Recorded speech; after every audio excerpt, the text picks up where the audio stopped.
تو آج ہم جس کہانی کی بات کرنے جا رہے ہیں اس کا عنوان ہے صرف اللہ کی رضا۔ یہ ایک ایسی کہانی ہے جو سیدھی دل میں اترتی ہے اور ہمیں نیت، ایمانداری اور اس اصلی اندرونی سکون کے بارے میں سوچنے پر مجبور کرتی ہے۔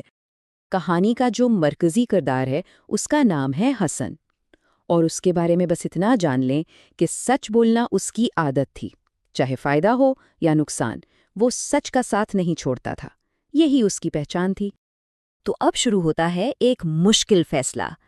زندگی میں اکثر ایسا وقت آتا ہے نا جب پروفیشنل ڈیوٹی یعنی کام اور پرسنل انٹیگریٹی یعنی ضمیر آمنے سامنے آ جاتے ہیں، اور یہی حسن کے ساتھ ہوا کچھ یوں کہ ایک دن حسن کے باس نے اسے بلایا اور ایک دیکھنے میں بہت معمولی سی درخواست کی۔ کہا، حسن اس رپورٹ میں تھوڑا سا چینج کر دو، اور بس یہی وہ لمحہ تھا جہاں سے اس کی اصل آزمائش شروع ہوئی۔ اور اس بات کو صحیح ثابت کرنے کے لیے کیا کہا گیا؟ فکر مت کرو، کسی کو پتہ نہیں چلے گا۔ اور یہی تو ہوتا ہے نا؟ زندگی کے بڑے بڑے غلط کام اکثر ایسے ہی چھوٹے، کسی کو پتہ نہیں چلے گا والے سمجھوتوں سے شروع ہوتے ہیں۔ باس کی یہ بات سنتے ہی حسن ایک دم چپ ہو گیا۔ اس کا دل بہت تیزی سے دھڑکنے لگا۔ دیکھیں، جسم فوراً بتا دیتا ہے جب کچھ غلط ہو رہا ہو۔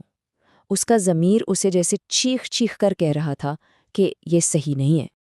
تو اب آتے ہیں اس طوفان پر جو حسن کے اندر چل رہا تھا۔ دل کا شور، باہر سے تو وہ بالکل خاموش تھا، لیکن اندر ایک جنگ جاری تھی۔ اس پوری رات وہ سو نہیں سکا، کروٹیں بدلتا رہا۔ کیوں؟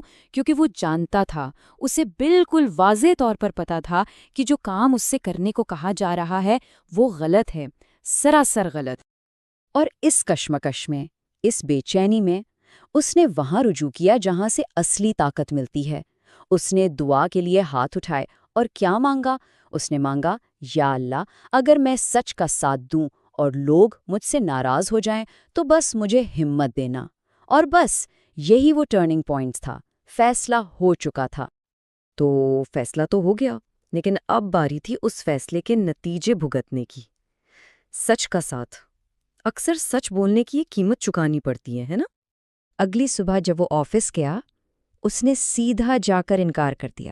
ایک چھوٹا سا لفظ تھا، نہیں، لیکن اس نہیں کے پیچھے اس کی پوری رات کی کشمکش اور ایک بہت مضبوط ارادہ تھا۔ اور اس انکار کی قیمت فوراً سامنے آ گئی۔ دیکھیں، یہاں دو چیزیں ایک ساتھ ہو رہی تھیں۔ ایک طرف تھا باہر کا پریشر، کولیگز تانے دے رہے تھے، باس تو ظاہر خوش نہیں تھا، لیکن دوسری طرف اس کے اندر کیا تھا؟ دل پہ تھوڑا سا بوجھ ضرور تھا، لیکن اس بوجھ کے نیچے ایک عجیب سا گہرا سا سکون تھا، اندر امن تھا۔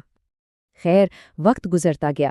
اب کہانی اس موڑ پر آتی ہے جہاں سچائی اور سکون آپس میں مل جاتے ہیں، جہاں سچ آخرکار سامنے آ ہی جاتا ہے۔ کچھ ہفتے ہی گزرے تھے کہ آفس میں اچانک ایک آڈٹ آ گیا۔ اور آڈٹ میں کیا ہوا؟ وہی ہوا جس کا ڈر تھا۔ رپورٹس میں جو گڑبڑ تھی وہ پکڑی گئی، سب سامنے آ گیا۔